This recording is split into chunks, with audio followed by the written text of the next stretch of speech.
Okay, good day everyone, especially to you Doc Cecilia Baroga.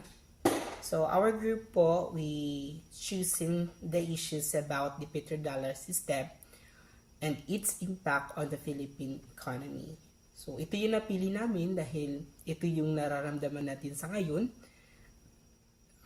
dahilan sa sigalot ng dalawang bansa ng Iran at saka US, halos buong bansa naapektuhan po in terms po sa oil productions. So ano ba talaga yung petrodollar? So petrodollar is the international spending or investment of the country's revenues from petroleum exports. So it generally refers to the phenomenon of major petroleum exporting state and earning more money from the export of crude oil than they could efficiently invest their own economies. The resulting global independencies and financial flows from oil producers back to oil consumers. So, can reach a scale of hundreds of billions of dollars per year, including the wide range of transactions in a variety of currencies, some page of the US dollar, and some not. So the petrodollar system is an agreement where oil is sold in US dollars, so reinforcing the dollar's position as the world primary reserve currency. So dito sa Philippines, so the system affects the economy due to the country's reliance on exporting oil. So when oil prices rise, the country's import cost increase. So potentially leading to higher inflations and a weaker peso. So raising oil prices drive up demand from dollars, weakening the peso. So this impacts sectors like transportation and industry, so which really on imported oil. And now let's move on the first question of these issues. The first question, what is the particular system and how does it influence the Philippine economy? The petrodollar system is a global economic arrangement in which oil is priced and traded primarily US dollars. This system was established in 1970s through agreement between the United States and major oil-producing nations such as Saudi Arabia. So as a result, countries around the world must hold US dollars to purchase oil, making the dollar the dominant global currency. So, ano yung mga global economic influence ng mga katanungan na ito? So, at the global level, the petrodollar system has several major effects. Yun yung mga effects niya. So, the first one is to strengthen the dominance of the US dollar. Since oil is one of the most traded commodities, global demand for dollars remain high. So this gives the United States significant influence over international trade and finance. So it also shapes the global monetary system.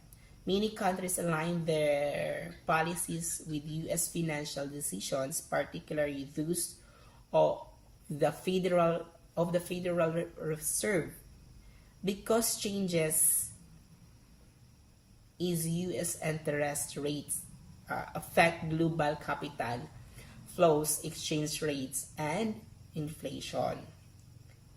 And also, it contributes to global economic stability, but also vuln- vuln- vulnerability while it provides a standardized system for trade.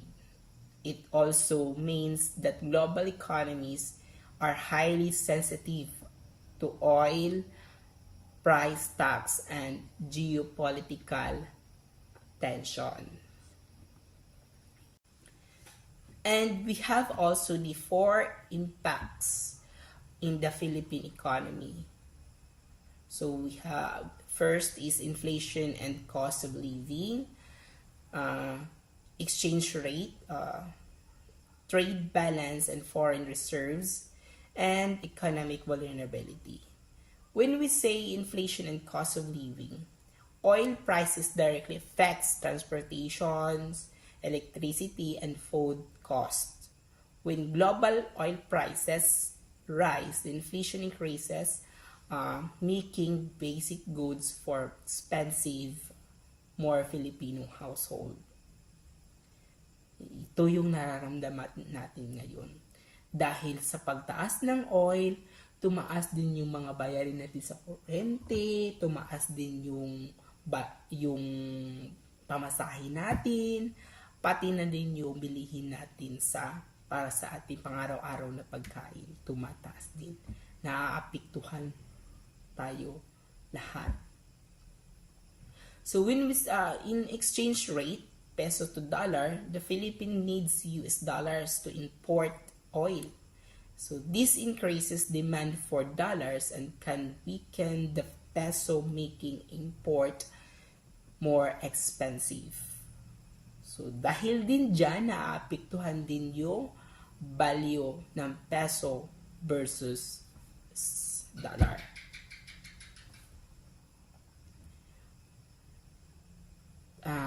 Next is trade balance and foreign reserve.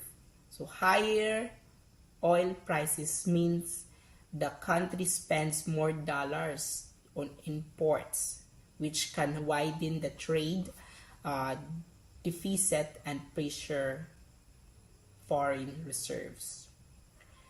And the last one, the economic vulnerability. So because of the Philippines cannot control the global oil prices, so hindi tayo makakontrol, so it becomes the vulnerable to external shocks, limiting the effectiveness and domestic economics policies. That's four effects of the Philippine economy. So that would be all my discussion about my assigned topics. So thank you very much. Assalamualaikum. Good day everyone. Today I will discuss the topic, what role does the Philippine government play in managing the economic effect of global oil trade? So first, let us understand that the Philippines is not an oil producing country. This means we rely heavily on imported oil from other countries. Because of this, any change in global oil prices directly affect our economy, especially the prices of oil, transportation, food, and other basic goods. Grabe po mga ma'am sir, ramdam na ramdam po natin yung mga nangyayari ngayon. Lahat na lang po nagmamahal. Sana po ay may hangganan po yung ganitong situation kasi mahirap talaga po yung ganitong situation. So, mayroon tayong key rules. First is price regulation and monitoring. Ang Philippine government ay may rules sa pag-monitor ng presyo ng fuel sa pamamagitan ng mga ahensya tulad ng Department of Energy. Kahit ng oil industry sa Pilipinas ay deregulated dahil sa Oil Deregulation Law, ibig sabihin, hindi direktang kinokontrol ng ating gobyerno ang presyo ng langis. Hindi rin po sila totally hands-off. Ang ginagawa po ng government ay binabantayan ang galaw ng presyo ng langis. Kapag may price increase, kailangan ipaliwanag o i-justify ng mga oil companies kung bakit sila nagtaas ng presyo. Ito ay para siguraduhin na transparent ang pricing, walang overpricing o panamantala sa consumer. Sa madaling salita po, kahit hindi direkta nagsiset ang presyo ang gobyerno, sila naman po ang nagmo-monitor at nagbabantay para maprotektahan ang mga mamamayan laban sa hindi makatarungang pagtaas ng presyo ng langis. So next is taxation and revenue adjustment. Ang Philippine government ay gumagamit din ng taxation para sa petroleum products para maka-adjust sa epekto ng global oil trade. Gamit ang ahensya tulad ng Department of Finance, ang gobyerno ay nag-impose ng taxes. Halimbawa, ang excess taxes sa ilalim ng trend law. Bakit ginagawa ito? Una po, para makalikom ng revenue na pwedeng gamitin sa iba pang government programs. Pangalawa po, para kontrolin ang epekto ng presyo ng langis sa ekonomiya kahit hindi nila direktang kinokontrol ang presyo. Sa madaling salita po, ang taxation ay paraan ng government para mapanatili ang fiscal stability at magkaroon ng pondo para sa public services kahit nagbabago-bago ang presyo ng langis sa ating bansa. So next po is subsidies and social protection. Bukod sa regulation at taxation, ang Philippine government ay nagbibigay rin ng targeted subsidies at social protection programs para sa mga sektor na pinaka-apektado kapag tumataas ang presyo ng langis.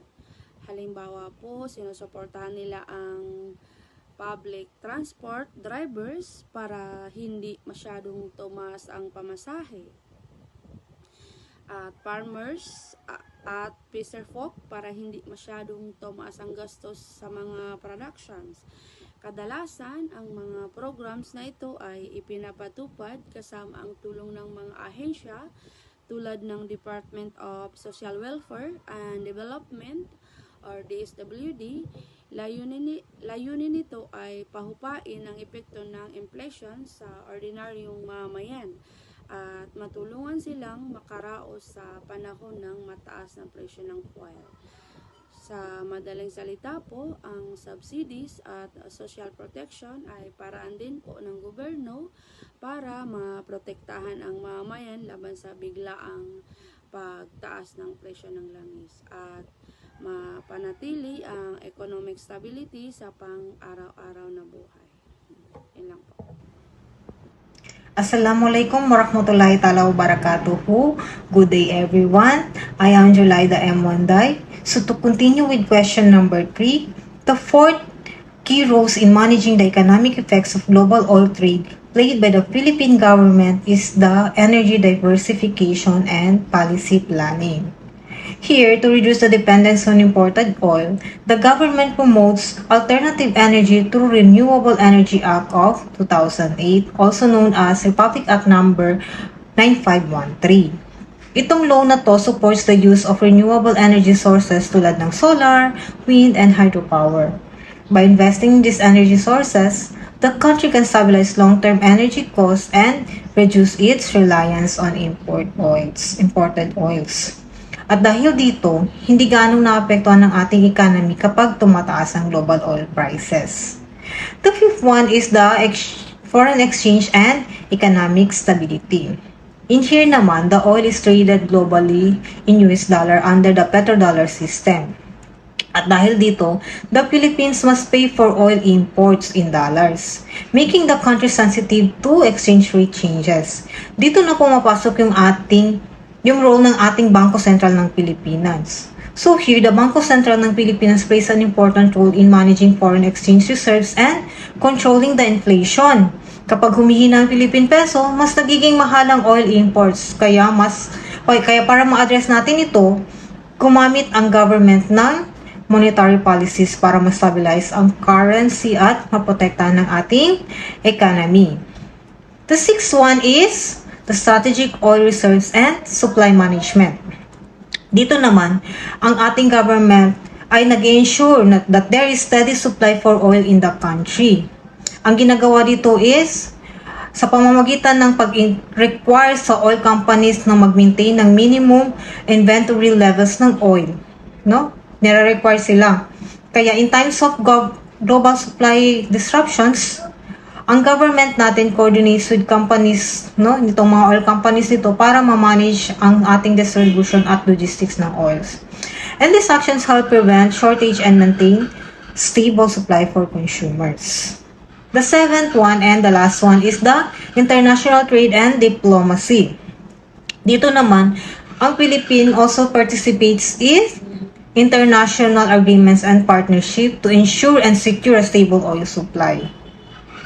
Through diplomacy and trade relationships, no, sinusubukan ng ating bansa na makakuha ng favorable terms at mabawasan ang risk mula sa global market fluctuation ng oil. And this strengthens the country's energy security. To conclude the question number 3, the Philippine government plays a crucial role as a regulator, protector, and planner. It balances market forces with policies that protect consumers, stabilize the economy, and reduce long-term dependence on global oil trade. Through these efforts, the country moves towards a more secure and sustainable energy future. That's all for our group report. Thank you so much and wassalam.